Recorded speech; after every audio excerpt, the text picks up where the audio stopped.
Good evening, Facebook, YouTube, and Twitter. This is Rich again, back for your third and final video blog of the night for Tuesday, November 10th, 2015, around 7:39 in the evening in Billerica, Massachusetts. It's cloudy out. We're going to get some rain showers tonight, maybe a dosing of good rain from a mini nor'easter, it's part of that tropical storm, Kate. Tomorrow's going to be raining part of the day, only 47 degrees. Could rebound in the 50s on Thursday, but more rain showers Thursday night and Friday. And if we get any sun on Friday, we could make a run at 60. Some news to report. Clemson is still number one in the National College Football Playoff poll. No surprise there. The Memphis Grizzlies acquired guard Mario Chalmers from the Heat in a 4-player trade.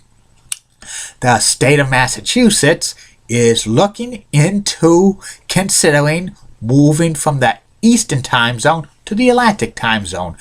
In my humble opinion, I think all of the 6 New England states should move from the Eastern time zone to the Atlantic time zone and stuff. So they're going to be doing a study, and the study is going to be finished by 2017. I predict by 2020, all 6 New England states will be in the Atlantic time zone. And one little more news item before I go to my third and final video blog of the night. We report on former President Jimmy Carter has stated that his cancer treatments are going well. His cancer's not worsening. In fact, it's being steady and stuff. In fact, it's not worsening. It's getting better, which is good. So prayers to Jimmy Carter. And that's about it on the news. My third and final video blog subject of the night is my personality profile. Tonight's personality profile is about Ian Eagle, the sports announcer who works for CBS Sports and also is the Brooklyn Nets announcer on the Yes Network. And Ian's been around for over 20 years and he's getting to be a great sports announcer. Ian Eagle was born and he grew up in New Jersey. His parents were entertainers. His father, Jack Eagle, was an actor of many commercials. He was in many commercials, and he was also a comedian and stuff. And his mother, Monica was her name, was a singer and stuff like that. And Ian Eagle was a big 70s and 80s TV fan and stuff. In fact, he loved watching classic game shows and stuff. And he had interest in sports. He wanted to be a sports broadcaster. Ian went to Syracuse University. He majored in journalism and stuff. And he started his broadcasting career while at Syracuse, working for the student radio station, calling the football games and the basketball games and the lacrosse games. When he graduated from college, Ian went to work for WFAN, the famous sports talk radio station in New York City. He hosted his own talk show for a few years. Then in 1993, he hosted the Jets pre- and post-game shows on the radio, and then a couple of years later, he became play-by-play announcer of the New Jersey Nets on the radio and stuff. And then by the late 1990s, Ian moved from radio play-by-play of the Nets to doing them on television. He did them for Sports Channel New York, which evolved onto Fox Sports New York, and then eventually the Yes Network. And Ian Eagle's been calling Nets games since 1995 and stuff. And he was so good at it and stuff that many national networks took notice because they thought Ian Eagle could be the next big breakthrough star on the national scene for calling sports. In 1998, Ian Eagle signed with CBS Sports. He made his debut during the 1998 NCAA men's basketball tournament. He's been doing the men's basketball tournament on television. He does the first 2 rounds for 17 straight years, but he's never done like the regional finals yet on CBS television or like Turner Sports. And he sometimes does the regional finals on Westwood One Radio and stuff.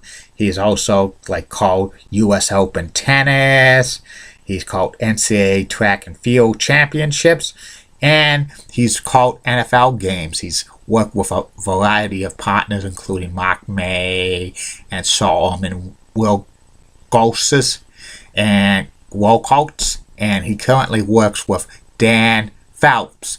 And Ian Eagle and Dan Phelps are nicknamed the Eagle and the Beard. They're the number 2 NFL play-by-play team and color team on CBS and stuff. And this season, Ian Eagle's going to be working his first NFL playoff game and stuff. And also, Ian Eagle calls Jets preseason games on television on WCBS TV2. He also does play-by-play of tennis matches on the Tennis Channel. He's done a lot of voiceover work for NBA Action, which that's a syndicated program and stuff. And he's also done a lot of voiceover work for Models and also some public service announcements for the National Boys and Girls Clubs of America PSA announcements and stuff. And also Ian Eagles worked for TNT and NBA TV a few times for select playoff games the past few years and stuff. And he might be doing some more, like some regular season games for TNT and NBA TV in the near future and stuff like that.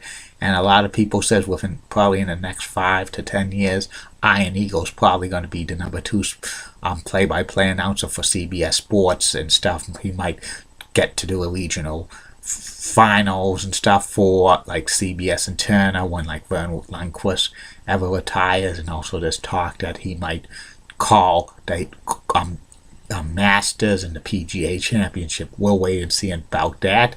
And he's very great, Ian Eagle. And that's about it on him. That's about it on these Facebook and YouTube and Twitter blogs for the night, video blogs. I will be back tomorrow, Facebook, YouTube, and Twitter. You'll get 3 more video blogs. First video blog will be about the top 10 sports athletes who wore the number 5, self high 5, as DDP used to do. And second video blog will be about the Week 10 NFL predictions. I'm going to predict all the NFL games going to be played this upcoming weekend. And third and final video blog of the night is going to be my personality profile. It's going to be about News 6 anchor from Orlando, Florida, Lisa Bell. And one more thing, I was mentioned again on Julie Broughton's Facebook chats. She says I'm always there when I go on when she has these chats for 2 minutes during the commercial breaks. Julie is the best and stuff. She rocks and has nice legs, and my goal is one of these days to do an interview, have an interview with Julie Broughton on these video blogs.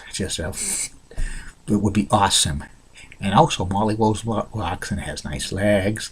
Elizabeth Hutt, so stunning. I would love to have Elizabeth Hutt as a guest on my video blogs. Maybe that's something to shoot for in 2016. And in the words of B. Patel, last week, no bus. See you tomorrow. Bye.